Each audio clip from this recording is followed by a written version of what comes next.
액션 영화의 한 획을 그은 본 시리즈. 본 시리즈에서 본격적으로 시작된 핸드헬드 촬영과 빠른 화면 전환은 이제 대부분의 액션 영화에서 볼 수 있는 흔한 기법이 되었습니다. 하지만 본 시리즈 3편이 나온 지도 언 10년이 다 돼가는 지금, 여전히 본 시리즈는 액션 영화에서 빠질 수 없는 독보적인 위치를 차지하고 있습니다.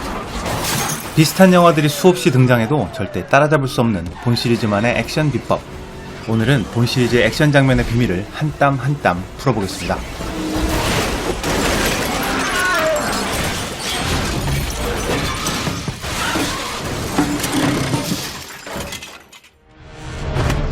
핸드헬드로 촬영된 현란한 화면, 멀리서가 아니라 아주 가깝게 찍은 앵글, 그리고 짧게 끊어지는 편집, 환갑의 노장 리암 니슨을 액션 스타로 만들어준 테이큰 시리즈나 민머리 액션의 선두주자 제이슨 스테덤의 액션도 이런 기술들이 적극적으로 활용된 장면들입니다. 핸드헬드 기법으로 촬영만 하면 비슷한 느낌을 낼 것 같지만 사실 본 시리즈 액션의 핵심은 촬영보다는 편집에 있습니다. 본 시리즈의 편집, 어떻게 다를까요? 지금 보시는 장면은 리암 니슨 주연의 테이큰 2편에서 마지막 보스와 벌이는 1대1 격투 장면입니다. 핸드헬드 촬영, 가까운 피사체, 빠른 편집, 이 세 가지만 본다면 본 시리즈와 전혀 다를 게 없습니다. 결정적인 차이점은 타격의 시점입니다.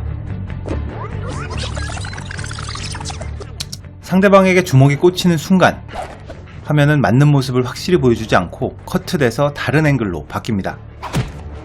발로 차도 마찬가지입니다.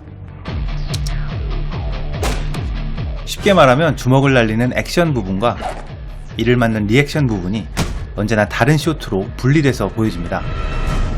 이런 편집 방식은 몇 가지 장점이 있습니다. 우선 배우가 진짜 펀치를 맞지 않아도 됩니다. 맞기 전을 찍고 나서 맞은 다음 아픈 걸 하는 걸 찍어서 이어붙이기만 하면 실제로 맞지 않아도 맞은 것처럼 보입니다. 두 번째는 이런 방식이 리액션이 강조되는 편집이기 때문에 맞는 모습이 더 크고 과장되게 보입니다. 이 두 가지 장점을 결합해보면 한 가지 단어가 만들어지는데요. 맞지도 않았는데 실제 맞은 것보다 더 과장된 액션. 바로 헐리우드 액션입니다. 그럼 이제 본 시리즈 액션 장면을 보면서 어떻게 다른지 확인해 보겠습니다. 지금 보시는 장면은 본 슈프리머시에서 트레드스톤 프로그램의 마지막 생존 요원과 제이슨 본이 결투를 벌이는 장면입니다. 똑같이 핸드헬드 촬영과 빠른 편집으로 이루어졌지만 분명 때리고 맞는 타격 지점에는 앵글이 바뀌지 않습니다. 때리고 맞는 타격 지점이 한 쇼트에 나오고 그 다음에 화면이 바뀌죠. 그리고 다시 타격 지점이 한 쇼트에 나오고 그 다음에 앵글이 바뀝니다. 자세히 보시면 본 시리즈 액션은 때리고 맞는 타격 지점이 항상 한 쇼트에 담겨 있습니다. 결국 맞지도 않았는데 맞은 것처럼 보여주는 편집을 이용한 페이크를 쓰지 않는다는 의미죠.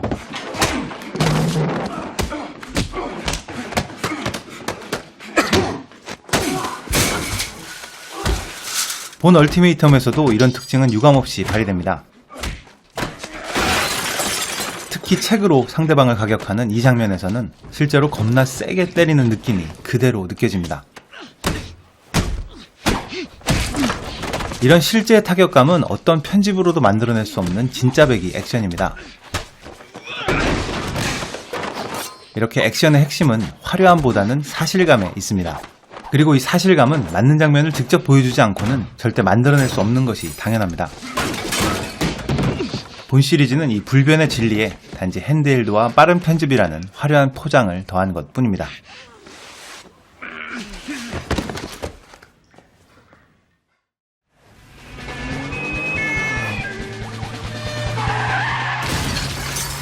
맨손 격투 못지않게 본 시리즈에서 유명한 액션은 자동차 추격전입니다. 자동차 추격전 역시 핸드헬드와 빠른 편집이 기본으로 사용되었지만 다른 영화와는 뭔가 다른 본 시리즈만의 매력이 있습니다. 이번에도 비슷한 다른 영화를 먼저 보면서 무엇이 다른지 비교해보겠습니다. 이 장면은 테이큰 2편에서 주인공이 악당들에게서 도주하는 차량 추격전입니다. 이 장면의 첫 번째 특징은 배우들이 계속 대사를 한다는 점입니다. 긴박하게 소리를 지르거나 비명을 지르면서 추격전의 긴장감을 고조시키고 있죠. 두 번째는 중요한 충돌 장면의 반복 사용입니다. 실제로는 한 번의 충돌이지만 이를 여러 각도에서 반복해서 보여주면서 충돌의 임팩트를 더욱 강조하고 있습니다. 이런 반복의 느낌은 대부분의 중요한 충돌에서 등장합니다. 여기서도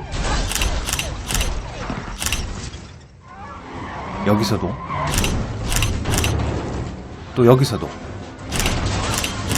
마치 느낌표를 찍듯이 중요한 충돌 때마다 어김없이 사용됩니다.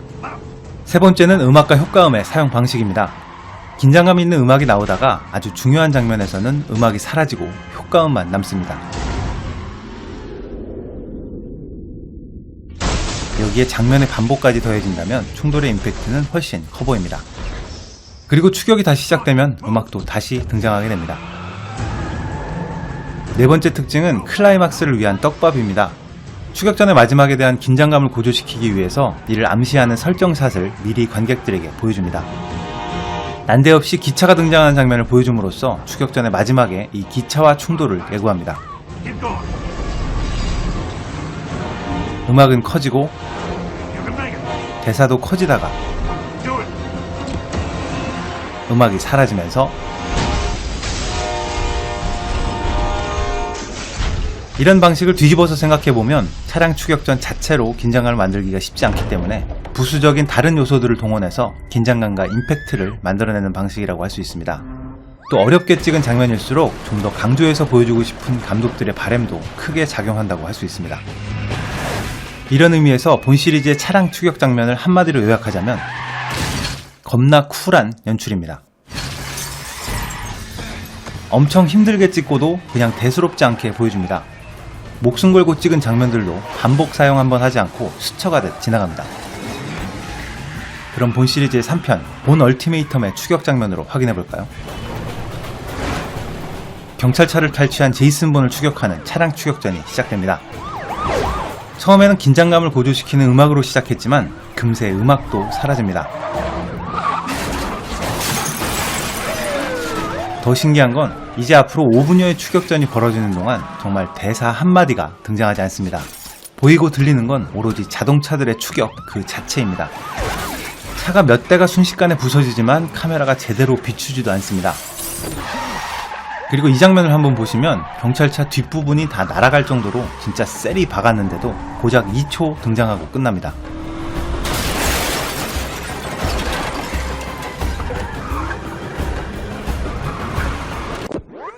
그리고 음악을 사용하는 방식까지 함께 보시면 충돌 지점에 음악이 사라지면서 긴장감을 고조시키는 일반적인 방식과 반대로 오히려 충돌 지점에 음악이 커집니다. 다시 말하면 이 충돌을 강조하고 싶은 마음이 전혀 없다는 거죠. 본 시리즈의 모든 추격전은 이런 기조를 이어가고 있습니다. 한번 추격전이 시작되면 시퀀스가 끝날 때까지 추격전 이후에는 아무것도 넣지 않습니다. 장면을 강조하려고 부수적인 무언가를 넣는 순간 추격전의 핵심인 폭주하는 리듬감이 사라지기 때문입니다. 이런 리듬감은 추격전의 클라이막스까지 그대로 이어집니다. 본 시리즈 2편, 3편 추격전은 모두 중앙분리대와 연관된 엄청난 충돌로 끝이 납니다. 이렇게 대단한 충돌을 강조해서 보여주려면 적어도 30초 정도 전에는 중앙분리대가 한 번쯤 화면에 나와줘야 됩니다. 그래야 관객들이 아 저기 처박히는구나 하고 긴장하고 기다릴 테니까요. 그런데 본 시리즈에서는 중앙분리대가 등장하는 게 충돌 3초 전입니다. 영화 속의 주인공도 여기에 충돌할지 몰랐던 것처럼 관객들도 전혀 모르는 상태에서 그냥 처박히게 됩니다.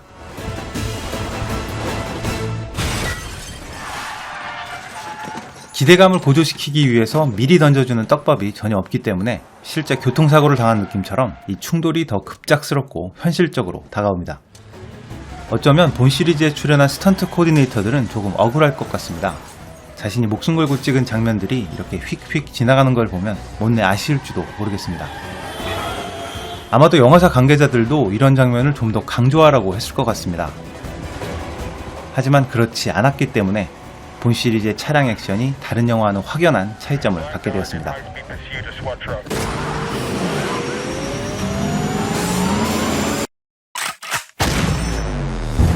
다시 돌아오는 본 시리즈의 네 번째 이야기 제이슨 본에서도 시리즈를 함께했던 폴 그린그래스 감독과 편집가 크리스토퍼 루즈가 다시 한번 뭉쳤습니다.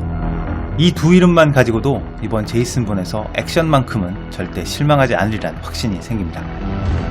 제이슨 본의 새로운 액션 신화를 기대하면서 액션 영화 매니아, 지금까지 빨강도깨비였습니다.